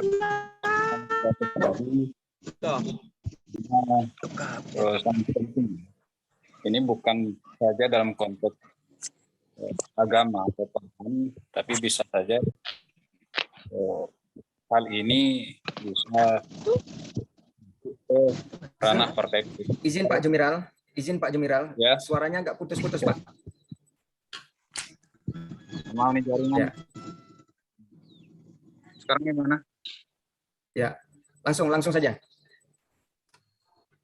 Ya, singkatnya saja, saya pikir alangkah lebih baik ke depannya, ini persiapan untuk 2020, kita untuk mencegah terjadinya hal-hal yang sifatnya mengganggu proses pemilu di 2024, saya pikir alangkah lebih baik FKPT atau lembaga-lembaga terkait yang bergerak di bidang pencegahan terorisme atau yang sebenarnya itu kita berbagi atau sharing data.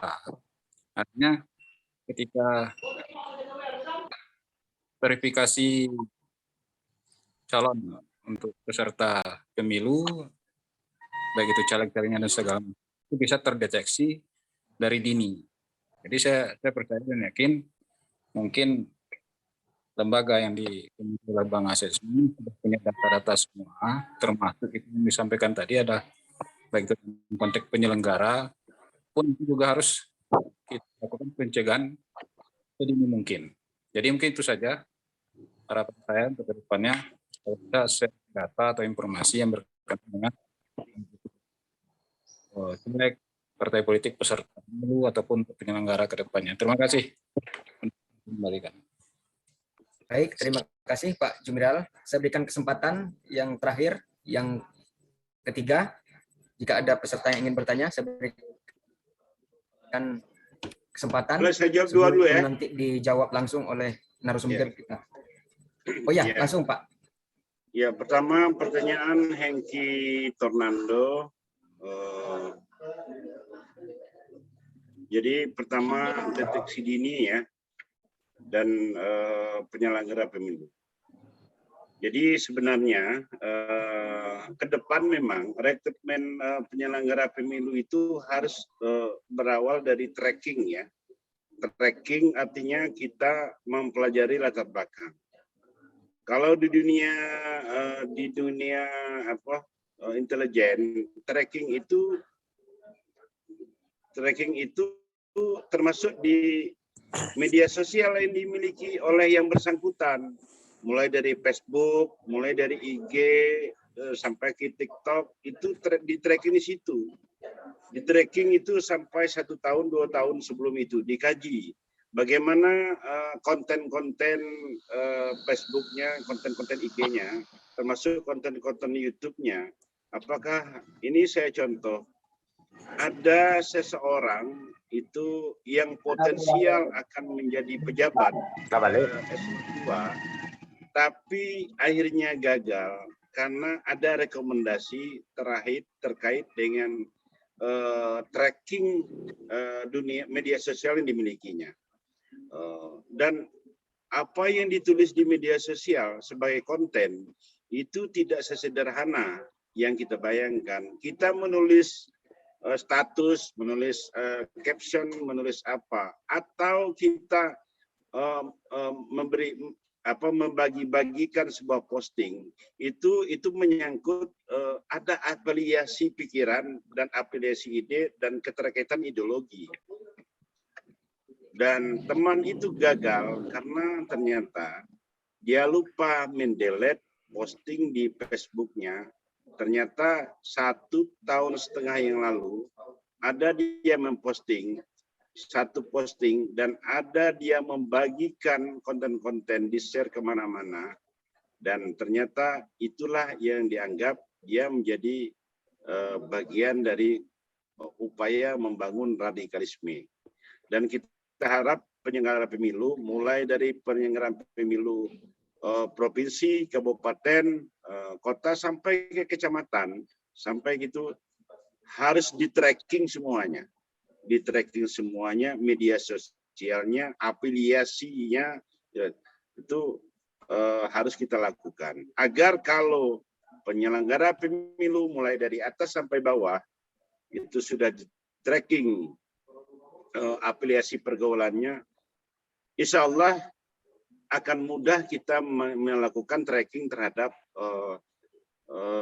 isu-isu dan tracking terhadap rekomendasi terhadap proses dokumen pencalegannya itu. Jadi ini sekaligus menjawab yang disampaikan oleh Adinda, Ketua Bawaslu Sungai Penuh, yang saya lihat itu semakin gagah, sudah agak ramping sedikit.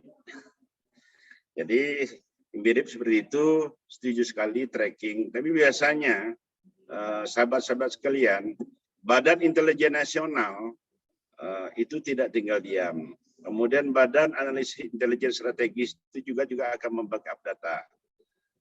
Tapi yang penting adalah bagaimana rekomendasi itu jangan sampai rekomendasi orang itu menjadi korban fitnah, gitu ya.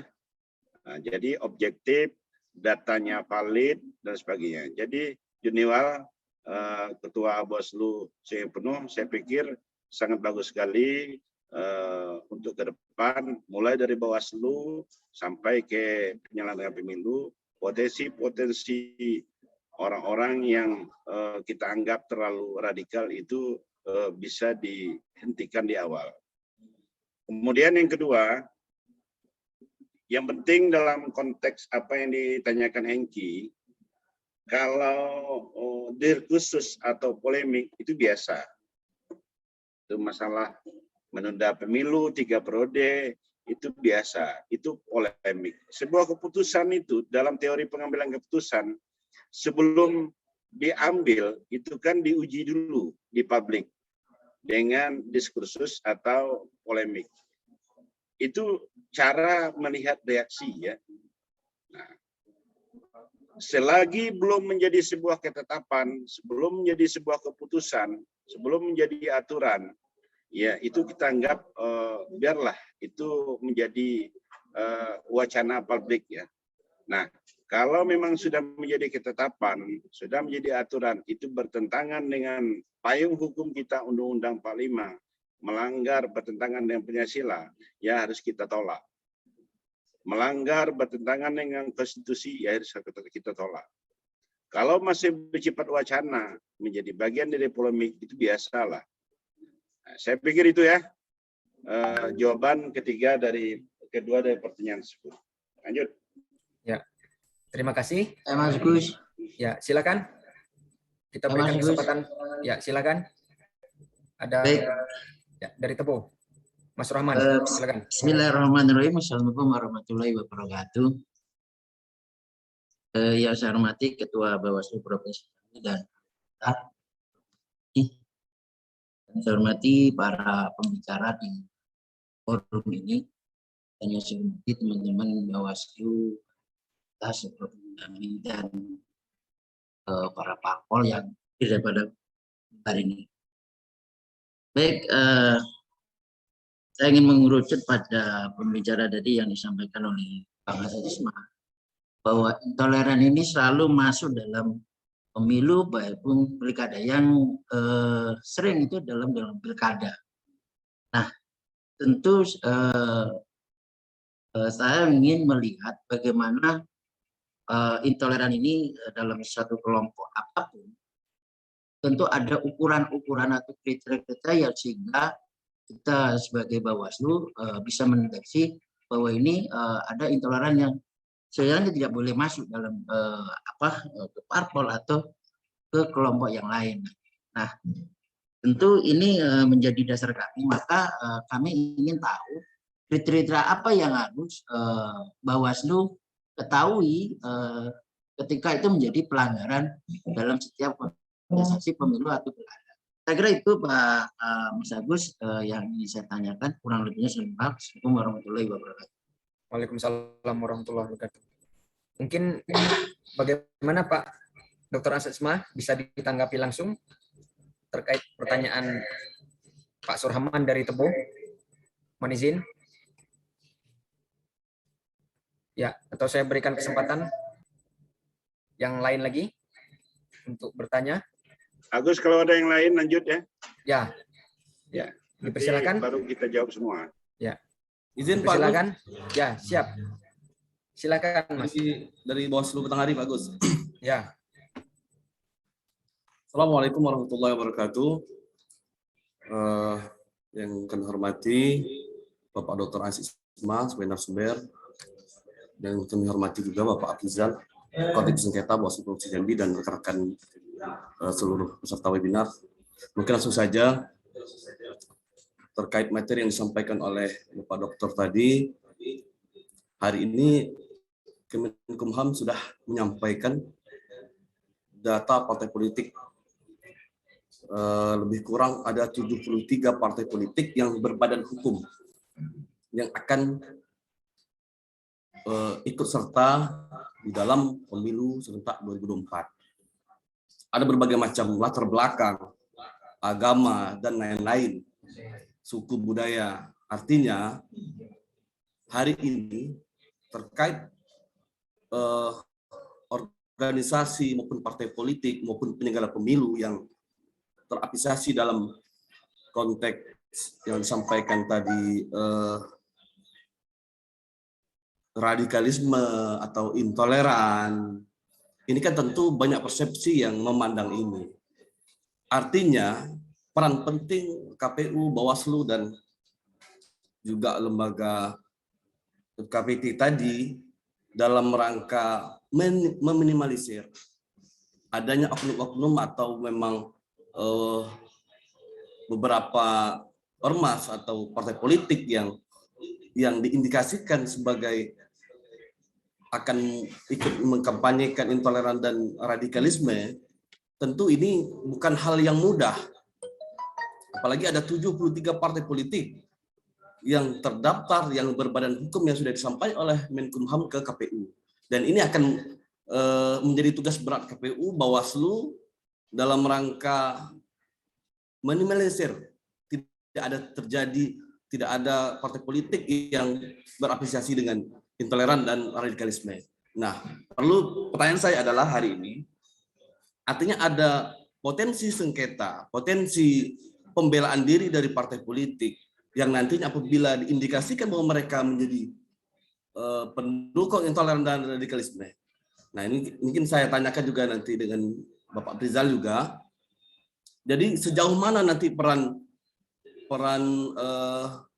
FKPT melihat ini? Dan apakah nanti ketika mereka kita anggap terapresiasi dalam intoleran dan radikalisme, tentu mereka akan melakukan sengketa nih. Apakah FKPT masuk di dalam peran penting menilai bahwa partai politik ini bahwa terapresiasi intoleran atau radikalisme? Mungkin itu Pak Dokter, mohon pencerahannya agar semua pihak yang ikut webinar ini menjadi pemahaman di tengah-tengah masyarakat. Wassalamualaikum warahmatullahi wabarakatuh. Waalaikumsalam warahmatullahi wabarakatuh. Terima kasih atas pertanyaannya. Mungkin untuk kesempatan terakhir di sisi kedua pertanyaan ini, saya berikan kesempatan kepada Bapak Ibu Guru. Mungkin jika ada yang ingin bertanya kepada ketiga narasumber kita, ataupun dari Bawaslu Provinsi Jambi, terkait dengan tema kegiatan webinar kita kali ini. Saya persilakan kepada Bapak Ibu Guru PPKN se-Provinsi Jambi. Ya, jika belum ada, saya persilakan langsung. Bertanya, ya, Pak? Ya silakan. Ya, baik ya. Assalamualaikum warahmatullahi wabarakatuh. Ya, terima kasih atas waktunya diberikan kepada saya. Sebelumnya perkenalkan, nama saya Abdul Wahid dari mahasiswa Institut Pesantren Kiai Haji Abdul Halim, Pacet, Mojokerto, Jawa Timur. Ini menarik sekali tema yang disampaikan tadi tentang radikalisme. Bahkan tadi pemateri menyampaikan bahwa paham-paham itu telah masuk sampai ke Civitas Akademik. Ada dosen yang beliau menyampaikan tadi yang menolak tentang Pancasila dan lain-lain. Nah, jadi ini strategi penanggulangan ini kan sangat berbeda lagi ketika paham sudah sampai ke dosen masuk, pasti itu akan sampai nanti mendoktrin kepada mahasiswa, dan ketika didoktrin kepada mahasiswa dan ini akan berkembang menjadi pemahaman di ranah kampus. Dan ini penanggulangan dininya, bagaimana strategi penanggulangan ini?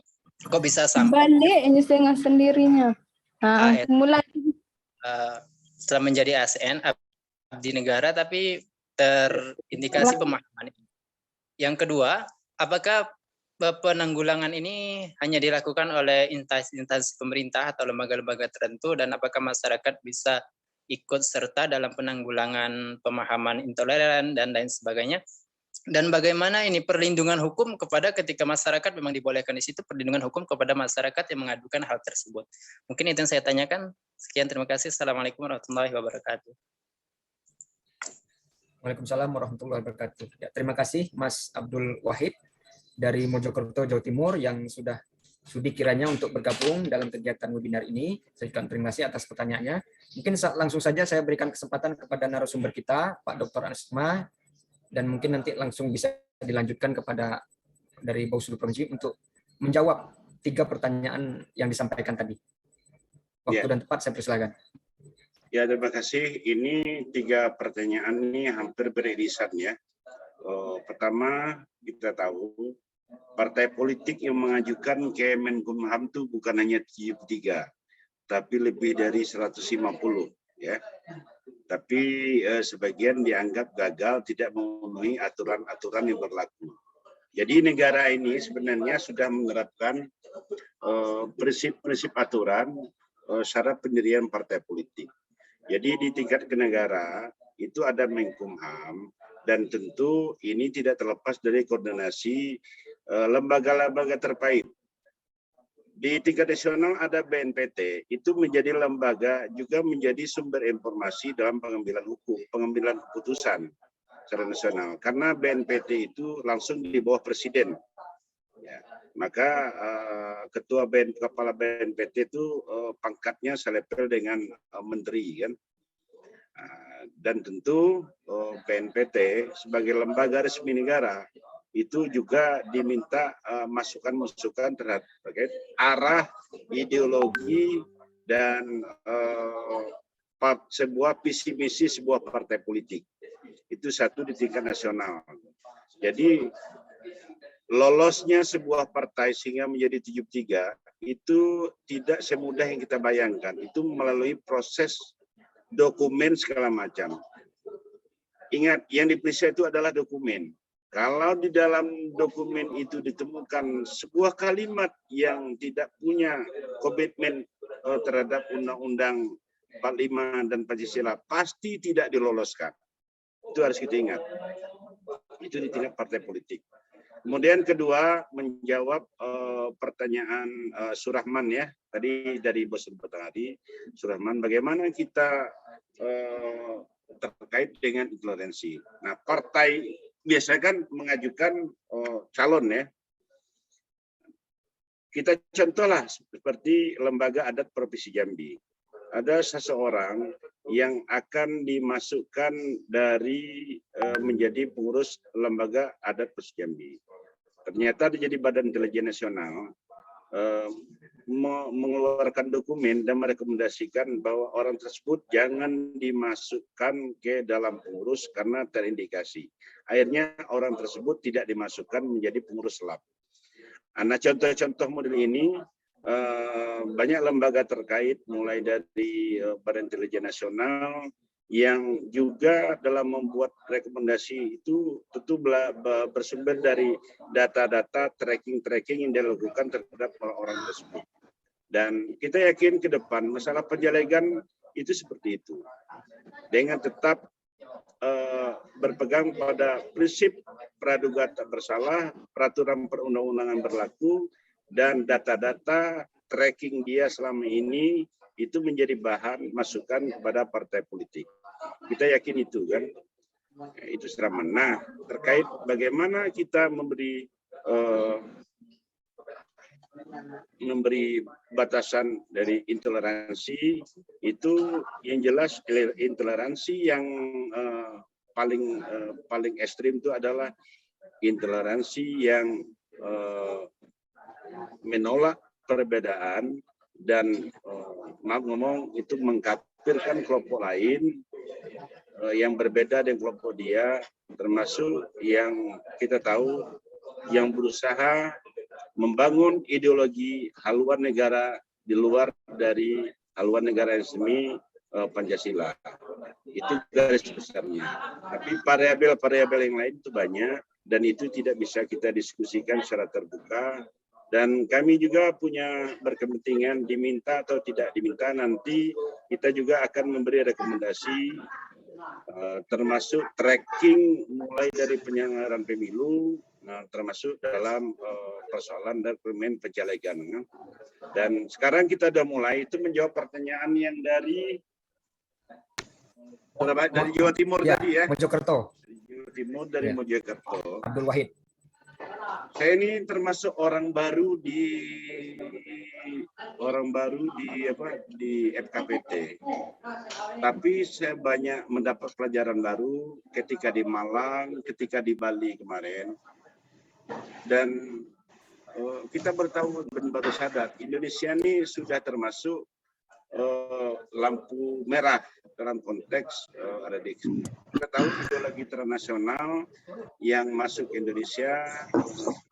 Ini kalau tidak dihati-hati, bagaimana kita membangun komitmen keindonesiaan, kita bisa menjadi Suriah, kita bisa menjadi Yaman, kita menjadi Libya, kita menjadi Somalia, dan arah ke situ sudah ada. Karena banyak yang terpapar ideologi transnasional, banyak yang terpapar bahwa Indonesia sekarang itu adalah negara yang haram, banyak yang terpapar bahwa Indonesia tauhid segala macam, dan pandangan itu sudah masuk ke dunia kampus, sudah masuk ke dunia akademis, sudah masuk ke kalangan birokrasi, sudah masuk kepada pihak kepolisian. Ternyata di Jambi ini polisi Jambi itu pernah ada yang berangkat ke Syria dan ternyata meninggal di Syria. Bayangkan institusi yang paling aman itu juga telah terpapar dan tersusupi. Apalagi institusi yang terbuka. Nah, jadi sekarang terjadi perubahan strategi sekarang. Strategi yang terjadi sekarang adalah kelompok-kelompok kelas ini, kelompok-kelompok yang bertentangan dengan NKRI ini berusaha masuk berkamuflase ke lembaga-lembaga formal. Kita tahu orang mengatakan pengurus MUI di Bengkulu ditangkap, ternyata terindikasi teroris. Pengurus Majelis Ulama Indonesia tertangkap. Itu tidak sederhana, itu melalui pantauan bertahun-tahun. Dan itu di-tracking dari perjalanan hidupnya. Makanya, maaf ngomong, BNPT atau Densus 88 itu tidak pernah kalah di peradilan. Karena secara data dan dokumen mereka kuat. Itu. Mereka kuat. Dan saya juga meyakini, karena saya sudah hampir 3 bulan terlibat, bagaimana membaca data-data, dokumen-dokumen, bagaimana jaringan-jaringan yang bergerak, dia berafiliasi kemana, itu mengindikasikan. Kemarin saya dialog di Wiltop, ada yang bertanya, mengatakan, kok Dr. Soekardi itu ditangkap dan dibunuh, dikasih teroris. Dr. Soekardi itu diintip bukan hari ini, bukan 1 minggu, bukan 1 bulan, tapi sudah dipantau bertahun-tahun. Sudah bertahun-tahun dipantau pergerakannya kemana, afiliasinya kemana, dia bergerak kemana, jaringannya kemana. Itu setelah jaringan teman-teman yang lain ditangkap. Dan ketemulah dokumen-dokumen yang berkaitan dengan apa yang dilakukan oleh Dr. Soekardi. Jadi negara ini tidak pernah tanpa bergerak tanpa data dan dokumen. Nah, jadi itu termasuk memutuskan. Ada suara tangan yang bekerja. Kenapa dia dianggap terindikasi terpapar? Jadi hampir semua lembaga sekarang, lembaga pendidikan, lembaga sosial, lembaga budaya dan sebagainya. Termasuk juga saya mengingatkan di sini, kita juga sekarang sudah mulai hati-hati kalau ada atas nama yayasan tertentu meminta sumbangan, termasuk juga atas nama solidaritas terhadap Palestina, itu kita menyumbang. Itu hati-hati. Ternyata sebagian aliran itu diususkan kepada kelompok-kelompok di luar negeri. Itu hati-hati. Kita hati-hati. Jangan sampai kita karena rasa solidaritas terhadap umat saudara kita di negara lain, dan itu hanya kadang-kadang menjadi kamuflase, dan dana itu digunakan untuk mengirim orang-orang ke berbagai tempat di luar negeri. Jadi kita hati-hati ya, waspada, hati-hati, pelajari, dan saya dari dulu selalu mengingatkan terkait lembaga-lembaga, badan-badan funding yang berusaha menggalang dana masyarakat dengan berkamuflase, tapi anggaran itu digunakan untuk kegiatan-kegiatan kekerasan dan radikalisme. Saya pikir itu ya jawaban dari Batanghari, kemudian Tebo, dan jawaban dari untuk itu cara kita memulai pencegahan. BNPT secara nasional itu mengunjungi berbagai pesantren, dan kita mendorong ke lembaga, contohnya kita mendorong Kanwil, kita mulai tracking terhadap penyuluh agama. Kita juga sudah mulai mendorong terkait dengan calon-calon pejabat, itu harus di-tracking semua. Jangan sampai nanti yang dikatakan oleh Jawa Timur tadi, ada guru tapi justru menjadi provokator. Ada guru tapi suka menyebar berita hoax. Itu banyak. Dan orang-orang seperti ini harus kita hentikan. Digaji negara tapi menyebar fitnah dan sebagainya. Itulah upaya-upaya yang kita lakukan.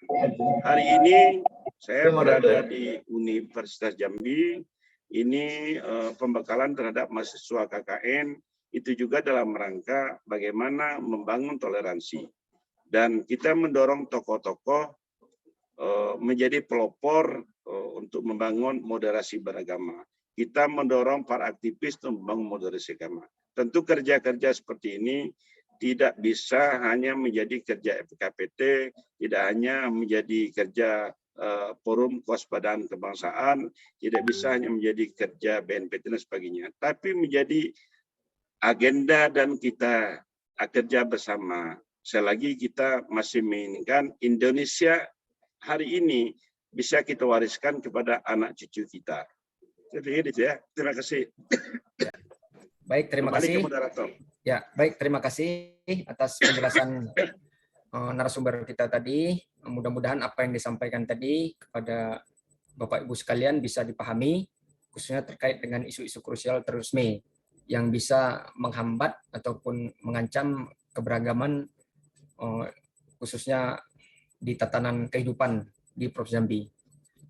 Mungkin demikian webinar kita kali ini. Terima kasih kami ucapkan kepada seluruh narasumber kita. Tadi yang pertama ada Bapak Rahmat Bagja, anggota Bawaslu RI, yang sudah bergabung, yang sudah menyampaikan pemaparannya terkait dengan hukum-hukum kepemiluan. Yang kedua ada Pak Aditya, tadi yang juga sudah meskipun sempat terputus tadi dalam kesempatan memberikan narasumber, sudah menyampaikan terkait dengan aplikasi layanan sistem informasi penyelesaian sengketa. Kemudian narasumber kita yang terakhir yaitu Bapak Dr. Asar Sima MPD juga telah menyampaikan terkait dengan tupoksi terkait dengan FKVT, jabatan FKVT yang beliau emban saat ini. Mudah-mudahan itu menjadi pencerahan dan pemikiran kita bersama dalam menjalankan kehidupan ya yang penuh dengan toleransi ya, menjauhkan dari sifat-sifat intoleransi.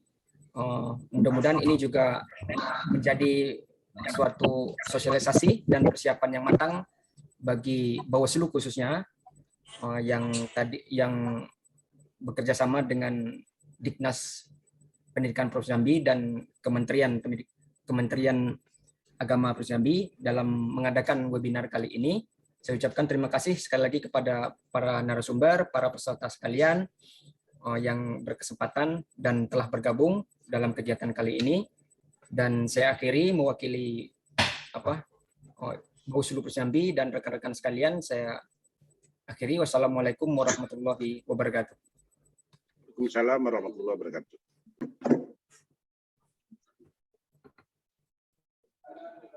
Ya, bagi Bapak Ibu peserta Recording stop. nanti nanti bisa sertifikatnya bisa dihubungi ke admin. Nanti akan dikirim sertifikat webinar ini. Terima kasih. Bapak Ibu peserta, sertifikat bisa dikirim otomatis jika sudah mengisi form absensi yang saya letakkan di kolom komentar. Nanti sertifikat akan terkirim otomatis Bapak Ibu melalui email yang Bapak isikan di situ. Baik, terima kasih banyak Bapak Ibu. Oke, terima kasih. Ya, sehat Bang Ali? Alhamdulillah sehat. Dari mana nih posisi? Kang Rahman, Tebo. Oh, Tebo ya. Oke. Perdana. Siap. Komisioner baru Kerinci, selamat. Iya. Yang lain-lain kalau lah, selamat.